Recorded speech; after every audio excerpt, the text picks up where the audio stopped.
Sa Batala, humarap na ngayong araw sa Sandigan Bayan ang 8 akusado sa anomalya sa flood control project sa Oriental Mindoro para sa kanilang arraignment.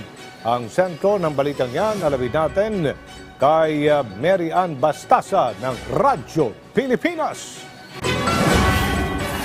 Not guilty plea ang inihain ng 8 sa 9 na mga dating opisyal ng Department of Public Works and Highways o DPWH sa Mimaropa sa kanilang pagharap sa Sandigan Bayan ngayong araw. Sila ay mga akusado para sa kasong graft na may kaugnayan sa halos 270 milyong pisong halaga ng maanumalyang flood control project sa Nauhan sa Oriental Mindoro. Kabilang sa binasahan ng sakdal sa Sandigan Bayan 5th Division ang dating Regional Director ng DPWH sa Mimaropa na si Gerald Pacanan, ilan pang dating opisyal na sina Jean Ryan Altea, Ruben Santos, Dominic Serrano, Dennis Abagon, Felizardo Casuno, Lerma Caico at Montrexis Tamayo. Hindi naman nakadalo sa arraignment ang akusadong si Juliet Calvo na nakadetine sa Campo Karingal dahil bigong makapag-issue ang korte ng produced order para mapaharap siya sa arraignment ngayong araw. Itinakda na lang ang arraignment niya sa December 2 na petsa rin ang pagbasa ng sakdal para sa kanilang kinaharap na malversation case sa 6th Division. Sa natulan ng pagdinig, naghain ang depensa ng motion to oppose sa pag-consolidate ng graft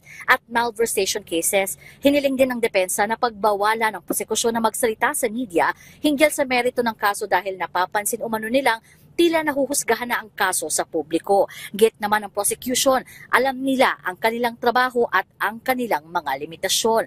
Matapos ang arraignment, binalik rin agad ang mga akusado sa kanilang detention facility sa Quezon City Jail at sa Campo Karingal. Itinakda naman ang preliminary conference sa Enero at sa Pebrero ng 2026. Mula rito sa Quezon City para sa Integrated State Media, Mary Ann Bastasa ng Radyo Pilipinas, Radyo Publiko.